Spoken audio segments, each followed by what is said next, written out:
There is a weapon now deployed in this conflict that travels at 17 times the speed of sound. From launch to impact on a target 1,000 miles away is 4 minutes. Iran's best air defense missile travels at Mach 6. The intercept calculation that would be required to stop this weapon requires a radar update rate that does not exist, an interceptor velocity that does not exist, and a decision timeline that no human operator can execute in the window available. The Dark Eagle is not faster than Iran's defenses by a comfortable margin. It is faster than the physics that Iran's defenses are built around. And it is in the theater right now. Every air defense system ever built rests on the same foundational assumption. The incoming threat travels fast enough to be dangerous, but slow enough that a radar can track it. A computer can calculate an intercept solution. An operator can authorize the engagement. And a missile can reach the intercept point before the threat reaches the target. That assumption has held for 70 years of air defense development. Every surface-to-air missile system from the earliest Soviet S-75 that shot down Gary Power's U-2 in 1960 to the S-400 that Russia fields today is built on that assumption. The assumption has a physical limit. That limit is approximately Mach 10 to Mach 12 for a target traveling on a predictable ballistic trajectory against the most capable intercept systems currently in operational service. Above that speed on a maneuvering trajectory, the assumption breaks. The radar cannot update fast enough. The intercept missile cannot close. The decision timeline collapses to zero. The Dark Eagle travels at Mach 17 on a maneuvering glide trajectory. It does not just exceed the assumption, it is designed specifically to exceed it in every dimension simultaneously. The weapon is not a faster version of something that already existed. It is a categorical departure from the physics that all previous air defense architecture was designed to defeat. And the people in Tehran who understand the numbers are not trying to solve the intercept problem. They are trying to come to terms with the fact that the intercept problem has no solution available to them. To understand why the Dark Eagle represents something categorically different from every other weapon in this conflict, you need to understand what hypersonic actually means at the physics level. Because the word gets used loosely in coverage that treats Mach 5 and Mach 17 as points on the same scale, rather than as qualitatively different physical regimes that produce qualitatively different operational challenges for anything trying to stop them. Speed is measured in Mach numbers, multiples of the speed of sound. The speed of sound at sea level is approximately 343 meters per second, or roughly 767 miles per hour. Mach 1 is 767 miles per hour. Mach 5, the threshold where hypersonic flight begins, is approximately 3,835 miles per hour. Mach 17, the Dark Eagle's terminal velocity, is approximately 13,000 miles per hour. At that speed, the weapon travels approximately 3.6 miles every second. The distance between the launch platform and a target 1,000 miles away closes in approximately 4 minutes and 10 seconds from launch. That 4-minute window is the total time available for detection, tracking, intercept calculation, authorization, launch, and physical interception of the weapon before impact. 4 minutes and 10 seconds from the moment of launch to the moment of impact. For comparison, the Cuban Missile Crisis gave the world 13 days to negotiate before the consequence became kinetic. The Dark Eagle gives the target's air defense system 4 minutes and 10 seconds to execute a complete engagement sequence against a weapon whose physical characteristics make that sequence mathematically impossible to complete successfully. But the 4-minute window is not actually the most operationally challenging aspect of the Dark Eagle's flight profile. The most challenging aspect is what happens to the weapon physically during those 4 minutes and why those physical characteristics make the intercept problem not just difficult but categorically unsolvable with any technology currently in operational service anywhere in the world. When an object travels through the atmosphere at Mach 17, the air molecules in front of it cannot move out of the way fast enough to flow smoothly around the surface. Instead, the air compresses violently, and the kinetic energy of that compression converts to thermal energy. At Mach 17, the surface temperature of the vehicle reaches approximately 3,000 degrees Fahrenheit. The air immediately surrounding the vehicle ionizes. Electrons are stripped from the air molecules by the thermal energy, creating a plasma sheath, a cloud of ionized gas surrounding the vehicle at temperatures comparable to the surface of the sun. This plasma sheath has two operationally significant effects. First, it absorbs radar energy. A radar pulse that strikes the plasma sheath surrounding a hypersonic glide vehicle at terminal velocity does not penetrate to the vehicle surface and return a clean reflection. It is absorbed and scattered by the ionized gas. The radar cross-section that the tracking radar sees is not the vehicle's actual geometry. It is an irregular, fluctuating, plasma-distorted return that makes precise tracking dramatically more difficult than tracking a conventional ballistic re-entry vehicle traveling at lower speeds where plasma formation is less severe. Second, the plasma sheath makes radio frequency communications with the vehicle unreliable during peak heating phases. The vehicle is operating autonomously on its pre-programmed or last updated guidance solution during the terminal approach phase when the plasma is thickest. It cannot be recalled, it cannot be retargeted, it cannot be commanded to abort. The authorization to fire is the irreversible commitment. Once the Dark Eagle is in its terminal glide phase at Mach 17, the only thing in the universe that can stop it from reaching its programmed target is a physical intercept. And the physical intercept is what the physics make impossible. Now work through the intercept problem in detail, because understanding precisely why it is impossible tells you more about what the Dark Eagle means strategically than any description of the weapon itself. To intercept an incoming threat, an air defense system needs to solve what is called the fire control problem. It needs to know where the threat is right now, where it will be at some future point in time, and how to place an interceptor missile at that future point at the same moment the threat arrives there. The fire control solution depends on three inputs: the current position and velocity of the threat, accurate to a resolution that allows a precise future position prediction; the future trajectory of the threat, predictable enough that the intercept point calculation converges on a solution; and the physical capability of the interceptor to reach the calculated intercept point before the threat does. The Dark Eagle defeats all three inputs simultaneously. On the first input, current position and velocity, the plasma sheath problem creates a tracking solution that is degraded in ways that compound the intercept calculation error. The radar is not seeing the vehicle cleanly, it is seeing a plasma-distorted return that introduces positional uncertainty into the tracking solution. At Mach 17, the vehicle moves 3.6 miles per second. A positional uncertainty of even a fraction of a second in the tracking solution translates into a predicted future position error of miles at the intercept point.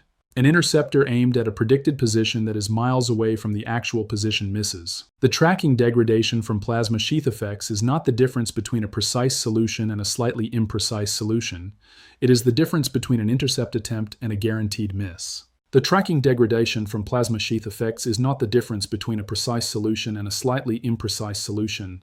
It is the difference between an intercept attempt and a guaranteed miss. On the second input, future trajectory prediction, the hypersonic glide vehicle's maneuvering capability eliminates the predictability that the fire control solution requires. A ballistic missile follows a predictable parabolic arc from launch point to impact point. Once the boost phase ends and the warhead is on its ballistic trajectory, the fire control computer can calculate where it will be at any future point in time with high confidence. That predictability is what makes ballistic missile defense, imperfect and expensive but operationally real, possible at all. The Dark Eagle's glide vehicle does not follow a parabolic arc. It glides through the upper atmosphere on a depressed trajectory, using aerodynamic lift to extend its range and alter its flight path. It can maneuver laterally during the glide phase to adjust its approach angle, confuse tracking solutions, and defeat pre-calculated intercept geometries. It can maneuver laterally during the glide phase to adjust its approach angle, confuse tracking solutions, and defeat pre-calculated intercept geometries. The fire control computer cannot calculate where it will be at the intercept point because the vehicle is not constrained to follow a predictable path to that point. At Mach 17, the time available for each recalculation after a detected maneuver is measured in fractions of a second. The intercept solution is always behind the vehicle's actual state. The fire control computer is always chasing a target that has already moved past the point the solution was calculated for. On the third input, intercept a physical capability, the closure geometry makes the problem irreducible regardless of how well the first two inputs are solved. Iran's most capable interceptor is the S-300's 48N6 series missile, traveling at approximately Mach 6 against a target at altitude. Now understand what specific target set the Dark Eagle was designed for and why its presence in this theater changes the strategic calculus for a specific category of Iranian military asset that every previous weapon in the American inventory could not credibly threaten on the required timeline. The S-300 systems engagement sequence, from radar track initiation to interceptor launch, takes a minimum of several seconds under ideal conditions. At Mach 17, the Dark Eagle travels over 20 miles during those several seconds. For an interceptor traveling at Mach 6 to reach a geometric intercept point with a target traveling at Mach 17, the intercept point must be ahead of the target's current position by a distance, and at a geometry that requires the interceptor to be launched on a nearly direct intercept course with minimal margin for solution error. A mobile target that received warning of the launch and began moving 110 minutes ago is not. Iran understands this timeline. Its most valuable and most threatening mobile military assets, the Shahab-3 and Imad medium-range ballistic missile launchers, The Cordad-3 mobile SAM systems that constitute the surviving layer of the IRGC air defense network, the Fateh 110 and Zulfiqar precision short-range ballistic missile batteries that threaten Gulf state infrastructure, are operated under a doctrine of continuous movement specifically designed to survive the Tomahawk's flight time window. The launchers are never stationary for longer than a window that the Tomahawk's flight time cannot close. They fire and move, reposition and reload under a dispersal and concealment protocol that treats the Tomahawk threat as the primary survival challenge. Against the Tomahawk, that protocol works. The launcher can move faster than the weapon can arrive. Against the Dark Eagle, that protocol is irrelevant. 4 minutes and 10 seconds from launch to impact. The mobile launcher that began moving the moment the Dark Eagle was fired has traveled approximately 3 miles from its launch position when the weapon arrives. The Dark Eagle's guidance solution was updated to the launcher's last known position. 3 miles of movement in 4 minutes does not take the launcher outside the weapon's terminal guidance correction capability. The mobile launcher doctrine that defeated the Tomahawk timeline does not defeat the Dark Eagle timeline. Nothing moves far enough in 4 minutes to survive a weapon that is already at Mach 17 before the launcher's crew can start the engine. There is a broader strategic implication to the Dark Eagle's presence in the theater that extends beyond the specific mobile target problem. Every military doctrine that Iran has developed over the last 4 decades is built on the assumption that time is available between a decision to strike and the arrival of the strike. The assumption of available time is the foundation of survivability planning for mobile assets, the basis of dispersal protocols for weapons stockpiles, the rationale for underground hardening of fixed facilities. If Iran attempts escalation in response to continued blockade pressure, the breakout attempt, the proxy activation, the announced resumption of unrestricted submarine operations in the Strait, the Dark Eagle provides an immediate kinetic response capability against the specific assets, supporting that escalation on a timeline that does not allow the escalation to develop into the sustained campaign Iran would need it to be. An escalation response that is over in 4 minutes is not the escalation that changes the strategic balance. It is the escalation that removes the escalating platform from the equation. Here is where things stand right now. The Dark Eagle is deployed. The mobile launcher force knows it. The IRGC's military planning staff is working with a survivability assumption for its most critical mobile assets that has been fundamentally altered by the presence of a weapon with a 4-minute flight time and no viable intercept solution. The 40-year doctrine of movement and dispersal as survivability still exists on paper. In the threat environment created by the Dark Eagle's deployment, that doctrine is a framework built for a physics problem that is no longer the physics problem the asset faces. Mach 17 does not negotiate. Mach 17 does not warn. Mach 17 does not give the launcher crew time to complete the decision loop that the doctrine assumes they will have. It arrives. And between the moment it launches and the moment it arrives, there is nothing in Iran's current inventory that can be placed between the weapon and its target. 4 minutes and 10 seconds. The physics are the message, and the message has been received. There is a weapon now deployed in this conflict that travels at 17 times the speed of sound. From launch to impact on a target 1,000 miles away is 4 minutes. Iran's best air defense missile travels at Mach 6. The intercept calculation that would be required to stop this weapon requires a radar update rate that does not exist, an interceptor velocity that does not exist, and a decision timeline that no human operator can execute in the window available. Categorical departure from the physics that all previous air defense architecture was designed to defeat. And the people in Tehran who understand the numbers are not trying to solve the intercept problem. The radar cross-section that the tracking radar sees is not the vehicle's actual geometry. It is an irregular, fluctuating, plasma-distorted return that makes precise tracking dramatically more difficult than tracking a conventional ballistic re-entry vehicle traveling at lower speeds where plasma formation is less severe. The Dark Eagle travels at Mach 17 on a maneuvering glide trajectory. This is what the phrase "no warning, no intercept, no escape" means in operational terms, not that warning is impossible in a physical sense. Not that every Iranian asset is guaranteed to be destroyed the moment the authorization is given, but that the decision and response timeline that Iranian doctrine depends on for the survivability of its most critical mobile assets collapses to a duration that the doctrine cannot function within. The Dark Eagle does not defeat Iranian military capability directly. It defeats the doctrinal framework that Iranian military capability depends on for its survivability. Here is what the deployment of the Dark Eagle in this theater means for the 3 scenarios that define where this conflict goes from here. If a negotiated resolution is reached before additional kinetic operations occur, the Dark Eagle's presence in the theater will have served its primary function as a coercive signal. The mobile missile launcher force that Tehran has been using as a deterrent, the threat of rapid ballistic missile strikes against Gulf state energy infrastructure, that has historically constrained American willingness to escalate, loses its deterrent credibility against an opponent who has deployed a weapon that can engage those launchers inside the window during which they are survivable. The credibility of the threat depends on the survivability of the platform delivering the threat. The Dark Eagle removes the survivability assumption from the mobile launcher force. A deterrent threat delivered from a platform that can be destroyed in the 4 minutes before it can complete its launch sequence is a deterrent threat that the opponent can discount. The negotiating environment that the Dark Eagle creates is one where Iran's primary conventional deterrent against American escalation has been operationally invalidated.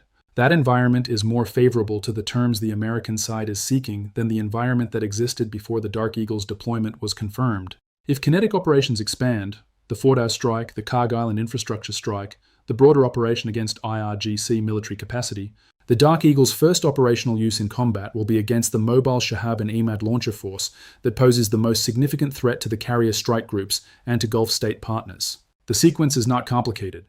Intelligence assets identify the launcher positions in real time. The Dark Eagle fires.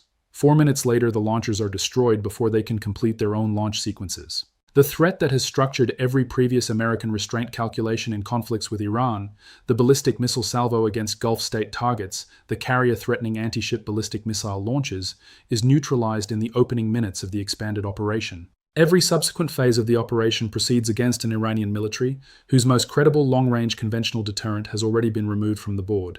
If Iran attempts escalation in response to continued blockade pressure, the breakout attempt, the proxy activation, the announced resumption of unrestricted submarine operations in the Strait, the Dark Eagle provides an immediate kinetic response capability against the specific assets, supporting that escalation on a timeline that does not allow the escalation to develop into the sustained campaign Iran would need it to be. An escalation response that is over in 4 minutes is not the escalation that changes the strategic balance. It is the escalation that removes the escalating platform from the equation. Here is where things stand right now. The Dark Eagle is deployed. The mobile launcher force knows it. The IRGC's military planning staff is working with a survivability assumption for its most critical mobile assets that has been fundamentally altered by the presence of a weapon with a 4-minute flight time and no viable intercept solution. The 40-year doctrine of movement and dispersal as survivability still exists on paper. In the threat environment created by the Dark Eagle's deployment, that doctrine is a framework built for a physics problem that is no longer the physics problem the asset faces. Mach 17 does not negotiate. Mach 17 does not warn. Mach 17 does not give the launcher crew time to complete the decision loop that the doctrine assumes they will have. It arrives. And between the moment it launches and the moment it arrives, there is nothing in Iran's current inventory that can be placed between the weapon and its target. 4 minutes and 10 seconds. The physics are the message, and the message has been received.